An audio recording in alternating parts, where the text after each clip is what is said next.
In this video for Mach 10 review, I am going over the first half. So I'm going over numbers 1 through 13 in this video here.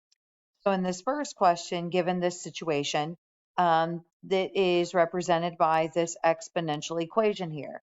So which of these expressions, though, is used to solve for t? So notice how t is our exponent here, but first we have to get the exponential with that base 3 by itself. Right now it's being multiplied by 5, so we need to first do the opposite, which is divide by 5. So here I've got y divided by 5 is now equal to 3 being raised to the t to the 10 t divided by 20 power. Now we can write it as a log. So here I've got log base 3 of, keep it separated, so y over 5, which is equal to the exponent t divided by 20. Now if I'm solving for t, but it's being divided by 20, then the opposite is to multiply by 20. That's why the answer was C.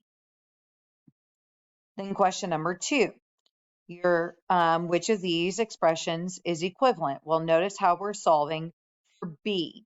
And again, we're given a log, but right now we have multiple things going on, so we've got to first get our log here by itself. So treat it like a two-step, so I'm going to subtract 10 here from both sides. I've got y minus 10 is now equal to C times log base 4 of AB. Now, still being multiplied by C, we need to do the opposite, which is divide by C. Y minus 10 over C is now equal to our log here, log base 4. Then convert this as an exponential. So our base is 4 being raised to the y minus 10 over c power equal to a times b.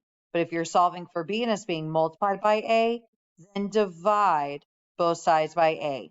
That's why the answer was B. Question number 3, we're expanding, but before you expand, always look to see if you can simplify here what's inside the parentheses. So I just have 3 here, and I just have x. But we have y to the 5th over y to the 8th, which is y to the 3rd. And in the denominator, you have more y's in the denominator. That's why it goes here. Now we can start expanding.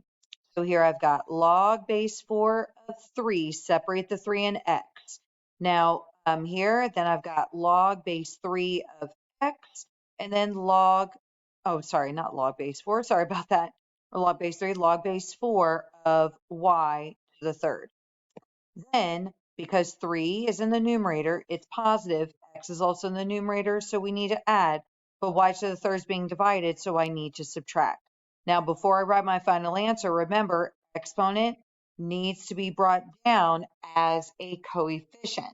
That's why the answer is D. Then we're condensing. But first, we're going to go the other direction and rewrite. So this is a negative log a to the 8th, then plus log a squared minus log b. So rewrite the coefficients so that they are exponents here. Now we can condense and write as one log. So here in the denominator being divided, I have a to the 8th. Then up top, because of the plus, I have a squared, but we are minusing, so we are also dividing b, which is why that needs to be in the denominator. But notice we can simplify what is inside here. So I'm going to leave b alone, but I've got a squared divided by a to the 8th, which is now a to the 6th. So if I've got a to the 6th, because there are more in the denominator, a to the 6th, which means you have 1 over a to the 6th over b. So now here in question number 5, we're now solving our equations here. So here we're solving for x. I've got a natural log equation, but got to first get it by itself. So treat it again like a two-step. So I'm going to always add or subtract first, so subtract 18. Then I've got 6 times the natural log is equal to 12. Still being multiplied by 6, so now divide by 6. Now the natural log, notice, is by itself because 3x minus 5 is altogether here in parentheses equal to 2. So now I can do the opposite of natural log, which is e. Because here now inverse operations cancel out. And I just bring down 3x minus 5, which is equal to e to the second power, which is approximately 7.39. Now we can just solve our two-step. Add 5. So I've got 3x is now equal to about 12.39, and then divide by 3. So x is approximately 3.1. Then here we're solving again for x. We have e, but not by itself. So here, notice how we're adding 4 to it. So subtract 4 now from both sides. So e to the 5x is now equal to 4. Now e is by itself, and I can do the opposite, which is natural log, canceling out e, bring down the exponent 5x, which is equal to the natural log of 4, which is approximately 1.386. Then divide both sides by 5. And x is approximately 0.277. Now, question 7 has the two parts, part A and part B. We're using this function here to represent our population. So again, we're using our E function, where P is that final amount here, and K is our rate instead of our R. So at the start of 2020, the population was at 125,000. And the current growth rate is 2.05% or 0.0205, right? Move the decimal 2 times or divide by 100. What's Cancun's population expected to be? So the future amount, so P is equal to, here looking to see the population in 2025. Well, the present or original, what we're starting with population is 825,000. Then multiply that by E, but we're going to raise that to the K times T power. K is 0.0205 times T. Well, 2020 to 2025, so 5 years have passed. Now we're just going to put all that in the calculator, and the population would approximately be 914,048. Then in part B, you're rewriting this function here in terms of t. I'm going to go ahead and rewrite this. So p is equal to p sub 0. Now we're solving for t, which is our exponent, and it's a e function, but we've got to first get e by itself. So I'm going to divide both sides by p sub 0. So now I've got, so I'm running out of space here. So p divided by p sub 0 is equal to our e function. Now e is by itself. Now we can do natural log. That is your inverse. So the natural log of p divided by p sub 0 all together is equal to k times t power. Now if we're solving for t, but it's being multiplied by k, then divide both sides by k.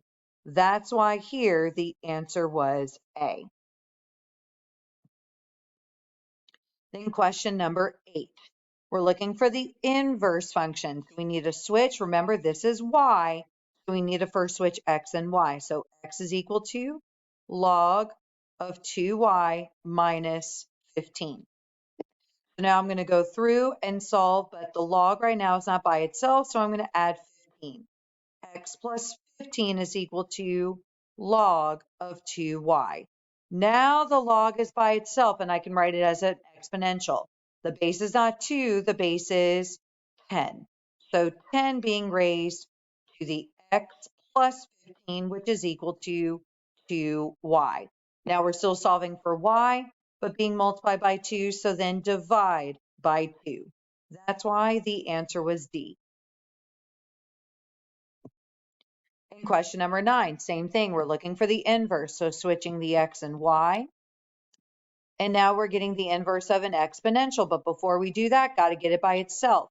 Right now it's being multiplied by 2, so divide now by 2.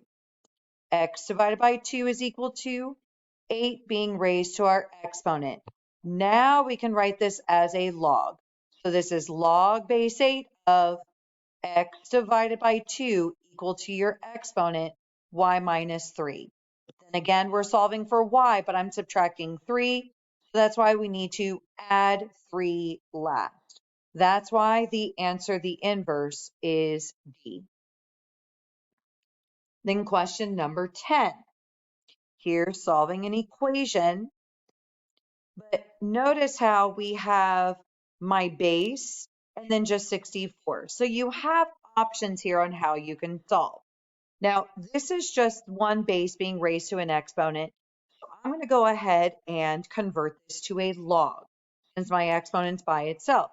So I've got log base 4 of 64. So my base is 4 of 64 is equal to my exponent, which is 2x plus 5. Then notice by doing that, I can now do change of base here, which is log 64 divided by log 4, which gives you 3 equal to 2x plus 5. So now notice we're just now down to a 2-step. Subtract 5 from both sides. You've got negative 2 is equal to 2x. And then when you divide by 2, you get x is equal to negative 1. Now you're solving for the log, and already the log is by itself. So I'm going to go ahead and convert this to an exponential. The base is 6 being raised to the second power, which is equal to x minus 7. Then 6 squared is 36, which is equal to x minus 7. So now all you have to do to solve for x is just add 7 to both sides, and you've got 43 is equal to x. Now number 12. Notice how we have multiple logs here, and we're adding, which remember the property to condensing means we're multiplying. So let's condense this and write this as one log. So this is log base 3 of 5 times 6x plus 3. And that is equal to, well, I have a coefficient here. So let's go ahead and write this as our exponent. Log base 3 of 2 to the 4th. So again, remember properties of our logs. When adding, that meant multiplication, so 5 times 6x plus 3, and coefficients can be rewritten as an exponent. So now notice we've got the log base 3 on both sides of the equation. With the same base, our logs cancel out. So now we're solving 5 times 6x plus 3, which is equal to 2 to the 4th power. Well, 2 to the 4th power is 16. Now we can solve for x. This is just good old distributing. So 30x plus 15 is equal to 16. Now solve your 2-step. Subtract 15 from both sides. 30x is equal to 1. Then divide by 30, and x is equal to 1 over 30. Now in 13, this one is different than this one here that we did in number 10. Notice the setup, how we now both are bases being raised to an exponent.